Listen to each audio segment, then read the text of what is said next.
everyone. I'm Dana Perino. This is a Fox News alert. A terrifying ordeal in the skies at 30,000 feet. A Southwest Airlines jet blew an engine today mid-air while on its way to New York City, leaving an opening in the plane that nearly sucked somebody out. One passenger is dead. Julie Banderas joins us from our newsroom with the full story. Julie.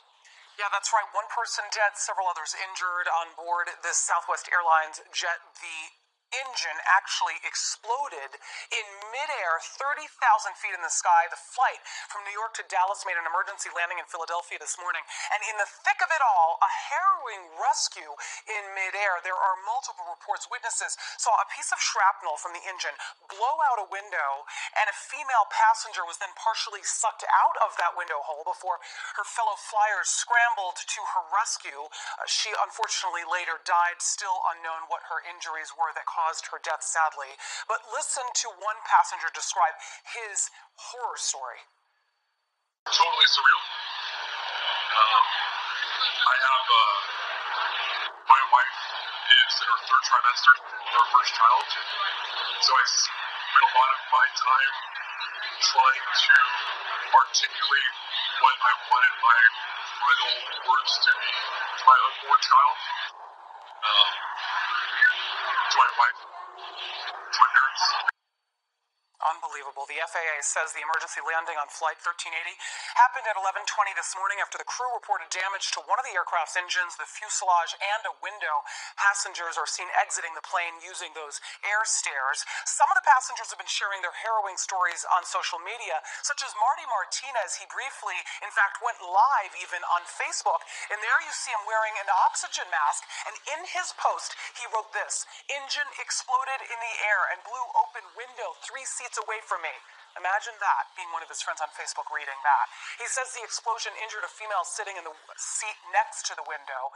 The plane departed from New York's LaGuardia Airport. Tracking data from FlightWare.com shows the flight was heading west over New York's southern tier before abruptly turning toward Philadelphia. But Dana, when you look back at these pictures, you have to wonder how incredible and how many heroes were on board that plane. Not just the pilots to land that thing with one engine, but the crew members and the passengers on board that tried to save this woman. Sadly, she later died at the airport, at the hospital. Julie, is that confirmed it was the same woman?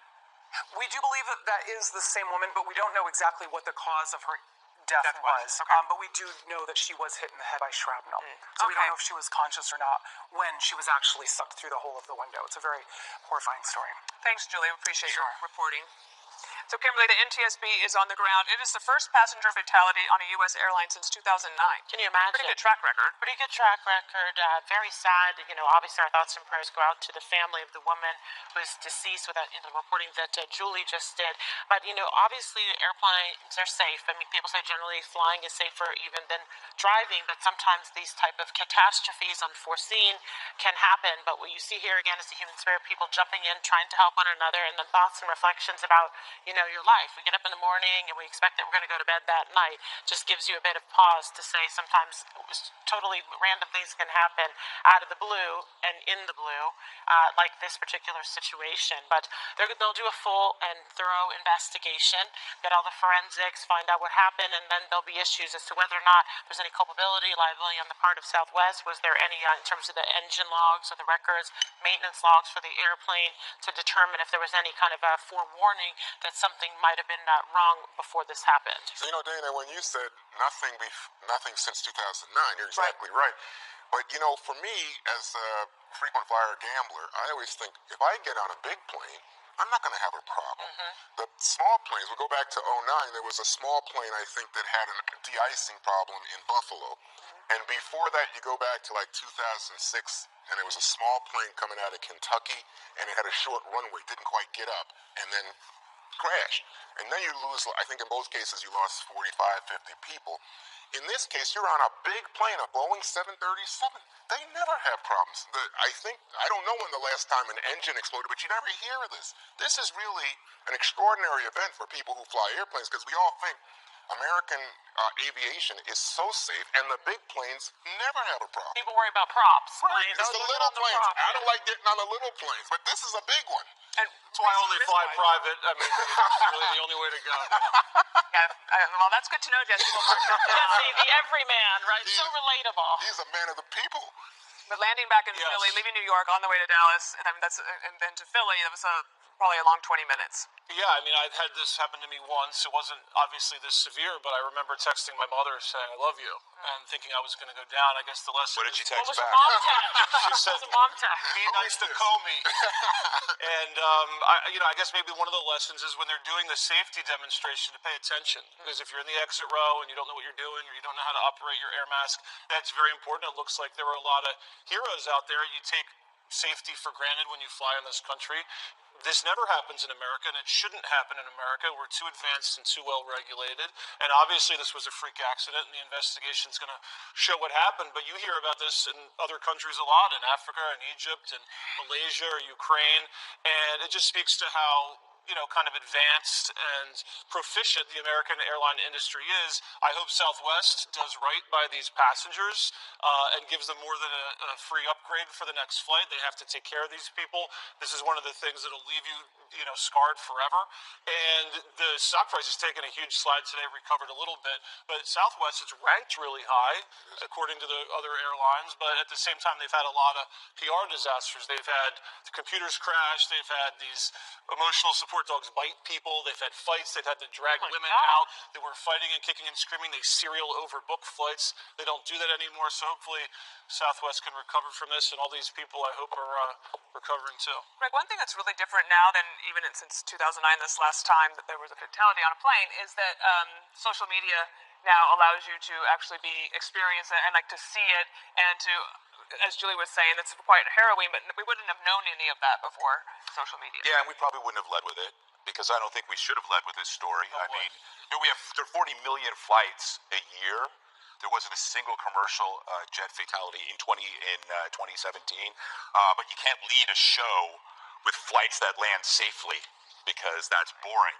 But to your point, which is a very good point, because you have the video and stuff that makes it more interesting. And sometimes that makes a story bigger than it should be in many different ways. It's amazing when you see the flight trackers. You ever see the video when they show all the flights going over every little inch of the country, how safe it actually is? Because this never happens. Yeah, And I mean, thousands of flights, up in the air all at once. It's amazing how they're able to make sure we have a everyone pretty lands safe safely. system. yeah, I mean, when you think about the fact that 600,000 people die every year from heart disease, and I guess, that's not as exciting a visual.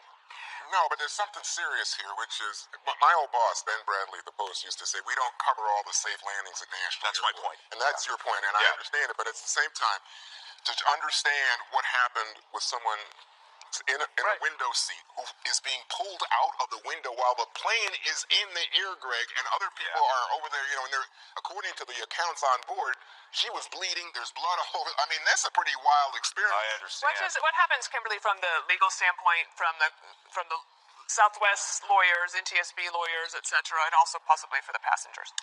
Well, right. Obviously, there's probably going to be a tremendous amount of civil lawsuits, but it's going to depend on the results of the investigation, what they determine happened, whether there was human error, whether there was any kind of conscious disregard for a known risk, acting in defiance of that, or just negligence, or saying, okay, we'll let this plane fly for however many more hours when perhaps they should have acted. We don't know this yet, but these are the types of things that they will be looking for in terms of the records. Now, we are pretty scrupulous in terms of how we keep our records and all of the flight tracking, maintenance. It's very important, because one time is one time too many. If you let a plane go up in the air and you clear it to fly and something is terribly amiss, things can happen in general. So if there's any idea of something that's malfunctioning or engine lights going on or something like that, very curious to see the flight history for the past, say 50 to 100 flights that this particular airplane went on. Generally speaking, it's phenomenal aeronautics for a 737, and they've been proved to be very reliable, have a tremendous safety record. So now we'll have to see what went wrong here and how Southwest can improve upon it. They do a lot of short flights, quick commuter flights, that type of thing with their airplanes.